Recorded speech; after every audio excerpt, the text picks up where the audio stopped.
Bueno, te voy a recomendar yo uno. Bueno, más que yo, te lo va a recomendar la propia autora. Sabes que de vez en cuando tenemos a los autores que nos hablan de sus trabajos, como es este caso, El último verano de la URSS, de Sara Gutiérrez. Se cumplen ahora, Pepa, 30 años. Fíjate, Fíjate. se han pasado en un abrir y cerrar de ojos 30 años ya del fin de la Unión Soviética, de la Unión de Repúblicas Socialistas Soviéticas. Y Sara Gutiérrez, en el verano del 91, de 1991, inicia, ahora nos lo va a explicar ella, inicia un viaje en Ucrania, un viaje para cruzar el país del mar Báltico hasta el mar Negro. Y aquí está el libro, El último verano de la URSS. Sara Gutiérrez, buenas tardes. Hola, muy buenas tardes, encantada de estar con vosotras. Pues nosotras también, y además deseando que nos cuentes el porqué de este libro, de ese viaje del mar Báltico al mar Negro en tren. Además te acompañaste de una traductora, ¿no? No, era una compañera. Yo trabajaba en un hospital en Kharkov, estaba haciendo la especialidad de oftalmología. ¿Sí? Y cuando decidí hacer este viaje, pues bueno, una compañera se empeñó en ir conmigo. A mí no me hacía mucha gracia porque, aunque era muy buena gente, yo había pasado siempre muy buenos ratos con ella, no me parecía una compañera de viaje ideal para unas prisas, porque yo tenía un tiempo límite para hacerlo, que era una semana. Como digo, estaba haciendo allí la especialidad de oftalmología y bueno, el viaje lo empezamos el día 30, o sea que pasado mañana hará realmente 30 años, y tenía billete para venirme de vacaciones a Oviedo y muy probablemente a Valencia de Don Juan, que era a donde iban mis padres en verano, en León, para venirme el 9 de julio, o sea que tenía ese tiempo limitado. Claro. Y al no disponer de permiso oficial, Sara, hiciste ese viaje en trenes nocturnos donde, bueno, había menos controles, ¿no? Y podíais viajar mejor. Sí, no, yo no podía viajar. En realidad, para ir de un sitio a otro tenía que invitarme a alguien, y eso, bueno, en un viaje de estas características era impensable. Primero tienes que conocer a alguien que te invite y luego era mucho papeleo. Entonces pensé, tenía la experiencia de viajar en trenes nocturnos para ir de Moscú a Kharkov, que era donde yo vivía, y a Moscú era donde llegaba cuando volaba desde Madrid, y tenía la experiencia de que nunca me pedían la documentación. Entonces pensé que habría trenes nocturnos, por lo menos entre grandes ciudades, ¿no? Entre capitales de repúblicas contiguas. Y con un mapa en la mano y esa suposición de que existirían esos trenes nocturnos, tracé, y esa limitación de tiempo de 7 días, tracé ese recorrido que nos llevó de Kharkov a Leningrado, y San Petersburgo, a Tallinn, Riga, Vilna, Lvov, Kiev, Odessa y vuelta a Kharkov.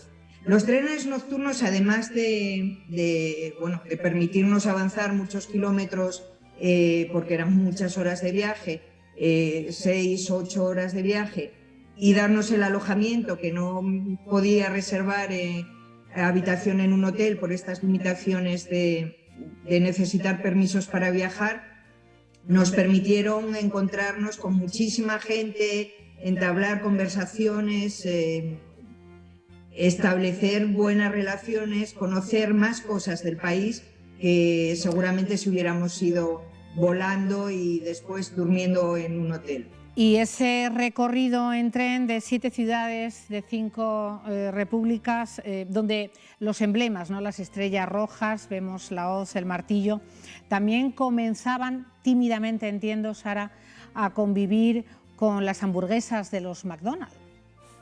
Sí, fíjate, una de las cosas, por ejemplo, mi compañera Yulduz, bueno, el nombre es ficticio porque realmente, aunque me baso mucho en aquella compañera que vino conmigo, algunas otras cosas son de otra gente, ¿no? Que conocí en los 7 años que viví allí, pero ella nunca había viajado por el placer de viajar, nunca había visto el mar. Cuando llegamos a Tallinn le pareció lo más, ¿no? Algo súper sorprendente. A mí me turbaba la vehemencia con la que me daba las gracias a mí, como si yo hubiera puesto el mar allí.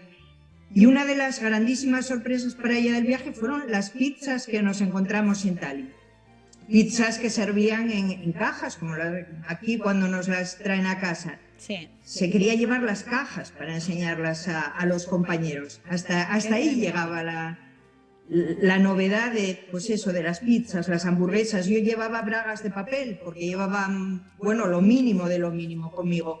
Pues también fueron objeto en una de esas noches en el tren de conversación con ella y con los que nos acompañaban en el compartimento, que eran una filóloga, creo recordar, y un militar o un exmilitar. Pues fueron esa conversación sobre las bragas de papel llevaron a una discusión sobre Occidente, el muro, el bloque soviético, dónde se vivía mejor, dónde se vivía peor y qué echaban en falta unos y qué echábamos en falta otros. Desde luego que pero que muy interesante. ¿A qué conclusiones llegas o no llegas? Que todo puede ser en el libro sobre estos aspectos que nos comentas, Sara. Bueno, en el libro en realidad voy haciendo una descripción de lo que era la vida en la Unión Soviética. Como digo, viví allí. Llegué a Kharkov en noviembre del 89 y me fui de Rusia en julio del 96.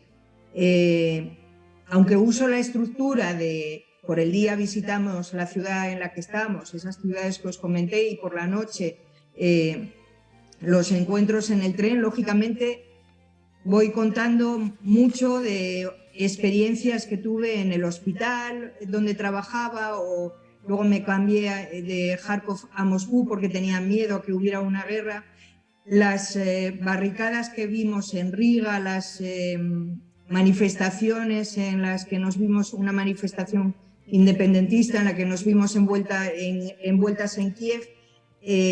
Yo voy describiéndolo, pero realmente cuando acabas el viaje te das cuenta de que aquel secuestro que tanto nos sorprendió, bueno, que me sorprendió a mí cuando ya estaba en casa de vacaciones, el secuestro de Gorbachov y luego esa dimisión forzada y esa disolución forzada del 25 de diciembre del 91, te das cuenta de que efectivamente eso ya estaba ahí, de que las repúblicas bálticas que habían empezado a protestar a principios de año de una forma fuerte, pues sí, aquellas barricadas, como digo, de Riga no eran un recuerdo de aquellos momentos de enero, estaban esperando a seguir. Claro. Que la manifestación de Ucrania realmente era ya el empuje último de Ucrania se independiza. Pero cuento también pues aquellas cosas que viví cuando llegué, claro, de que con el sueldo me daban talones de racionamiento, cupones de racionamiento para el jabón, para...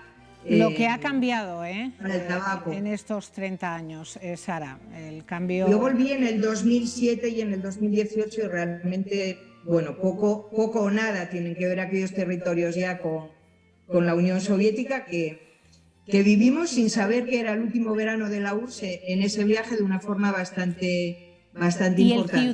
Los ciudadanos también les has notado muy diferentes, no solo el sistema de consumo y otras muchas cuestiones que sin duda habrás notado, pero también el sentir o el pensar de la ciudadanía. Bueno, yo creo que hay una gente, mantengo contacto con bastantes compañeros del hospital, como digo, trabajé primero en Kharkov, en Ucrania, y luego en Moscú, y la realidad es que hay mucha gente que se quedó atrás, o sea que 30 años después sigue añorando aquella seguridad que tenía, porque no consiguieron subirse al tren bueno, la gente que estaba gestionando las grandes empresas se convirtieron en dueños, pero los trabajadores, muchos se quedaron ahí esperando a ver qué pasa. Y en estos 30 años les pasaron pocas cosas. Sin embargo, la gente joven, bueno, pues...